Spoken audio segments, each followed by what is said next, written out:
Welcome back to the Karen Demircyan Sports Complex in Yerevan, Armenia, and to the AIBA Youth World Championships. It's semi-final day. We had 10 earlier on. We now know the makeup of tomorrow's finals at light flyweight, bantamweight, light welterweight, middleweight, and also heavyweight. This evening, it is the turn of the flyweights, lightweights, welterweights, light heavyweights, and super heavyweights. And the first bout to get us underway at flyweight at 52 kilos. Involves Jeyvier CINTRON of Puerto Rico in the red corner.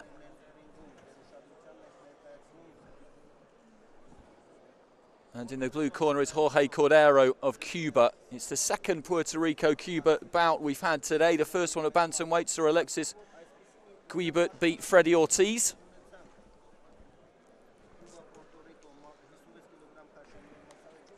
CINTRON was ready to make his ring entrance about 7 or 8 minutes ago, standing, waiting patiently as the bell goes for the start of the first round.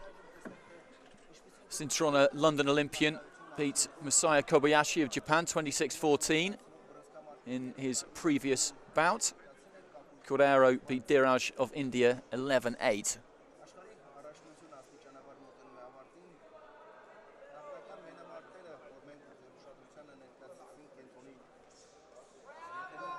Both fighters boxing out of southpaw stance.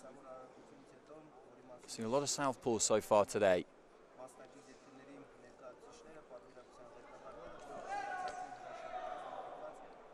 CINTRON looking for that left hand early, good three-punch combination for CORDERO. A scoring punch, of course, can be landed with either hand, but the knuckle part of the glove has got to land cleanly without deflection or any kind of blocking on the front or sides of the head or body, above the belt, of course, to count. 5 judges at ringside all score each round. 3 scores for each fighter are selected at the end of each round, and the 3 closest scores are the ones selected.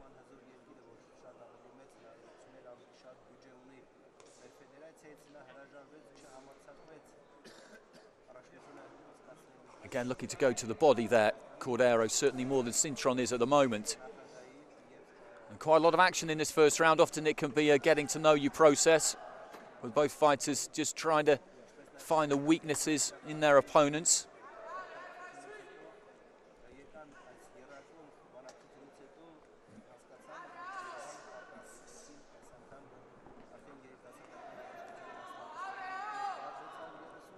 Made to miss with the left hand there, CORDERO, but got his guard back up nice and tight and high again quickly.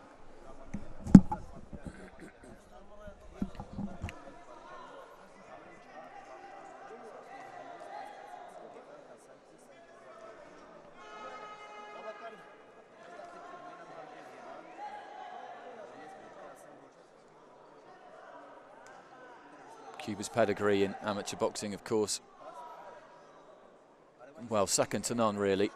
One of their all-time greats, Teofilo Stevenson, unfortunately passed away relatively recently. 3-time Olympic gold medalist. Could have been more if Cuba hadn't chosen not to participate in a couple more games that he would have been available for.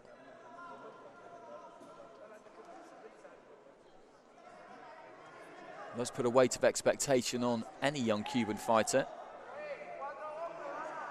Most all the competitors in this competition are 17 or 18 years old. You have to have been born in 94 or 95 to qualify. The scores at the end of the first round put it 5-3 in favour of Puerto Rico. You see a 9 in there for CORDERO.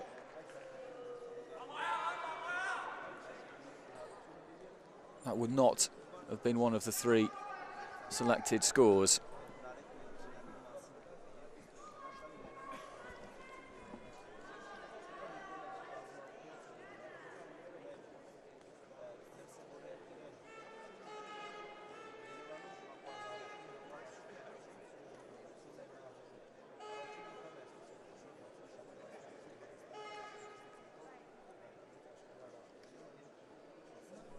The cleaner work there, as we could see, coming from Jeyvier CINTRON.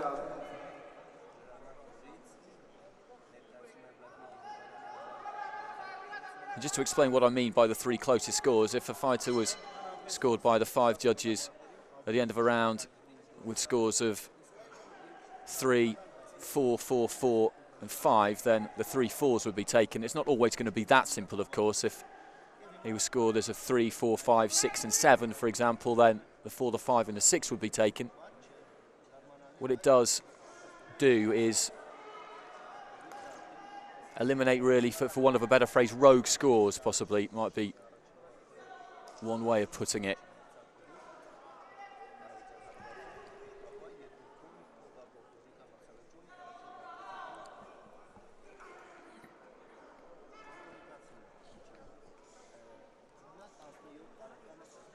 Cuba had 2 boxers through earlier on, not just Alexis Guibert, but also Kevin Brown, defeated England's Joshua Kelly.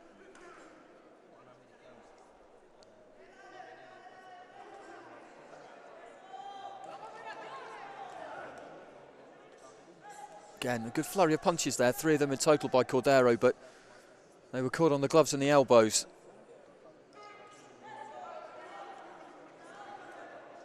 Again, he's trying to work away to the body, but he springs into action there, CINTRON. Bit of a slap there from Cordero with a slightly overhand left. And down to the body. Little shake of the head there from Cordero briefly. And as he went in with that left hand, he may have been caught there with a left of CINTRON's and a right possibly just squeezes between the guard. I think one of those will have scored, the combination of right and left. He's picking his shots well. And then covering back up again very quickly. And he gets some weight behind that left hand as well, the backhand for a southpaw. And that's a good example there of his defensive technique. It's very difficult for Cordero to get into these punches through. And of course, in letting them go, he does run the risk of leaving himself slightly exposed.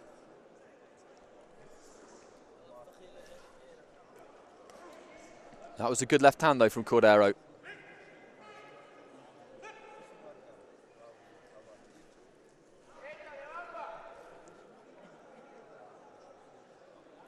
Referee just insisting that the 2 fighters take a step back, and that was a very good start once they re-engaged with CINTRON.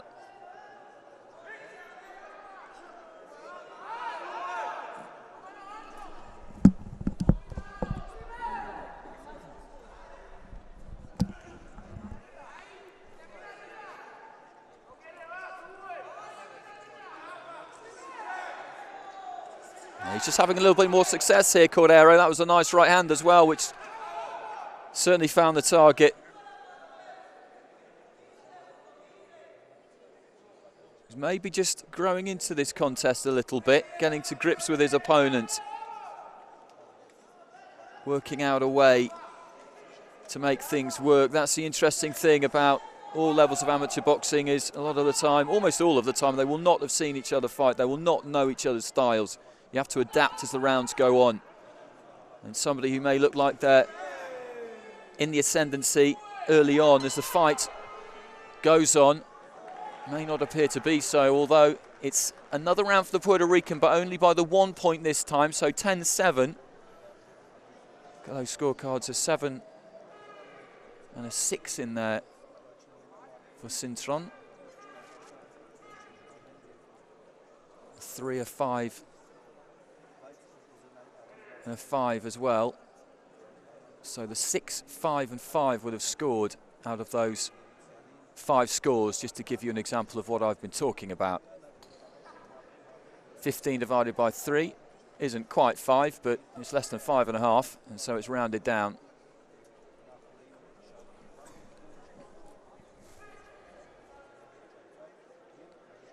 Second time.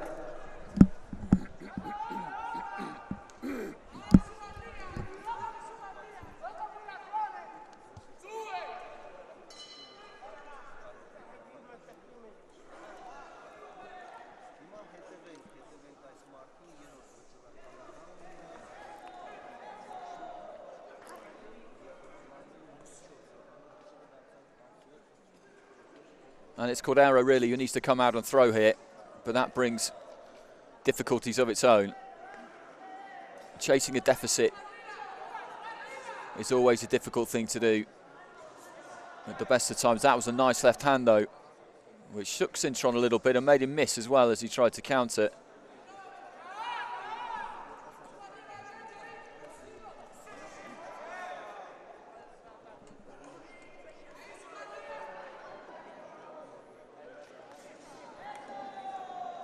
Nice boxing from CINTRON, swayed out of the way of the left hand and then came back with a right.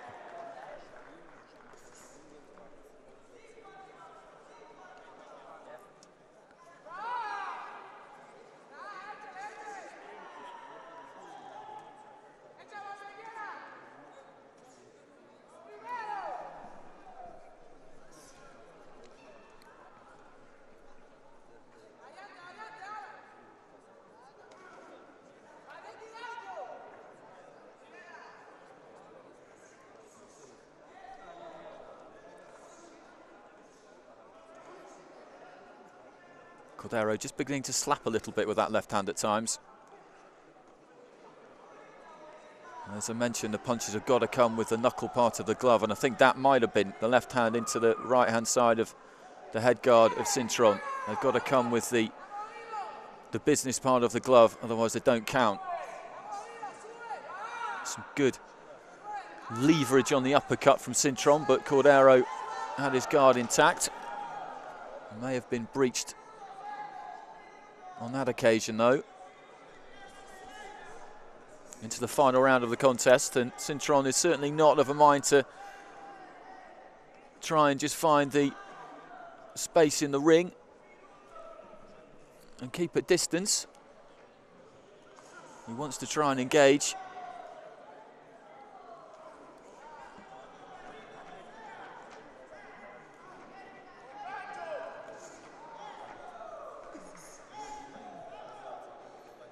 Nice combination from CINTRON.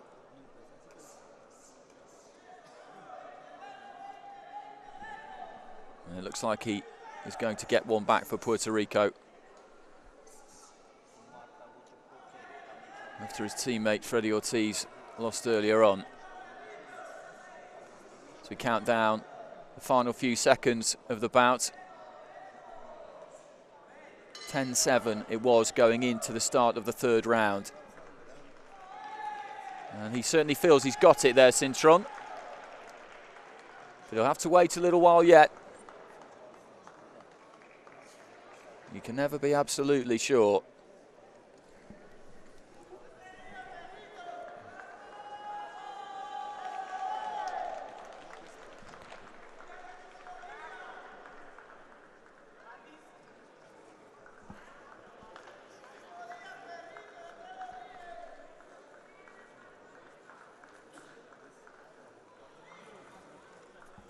Results are in.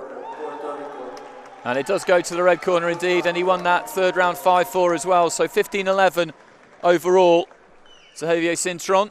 So he progresses to tomorrow's final. And you look at those scores for the final round. 4-point advantage. Two of which he opened up in the opening round.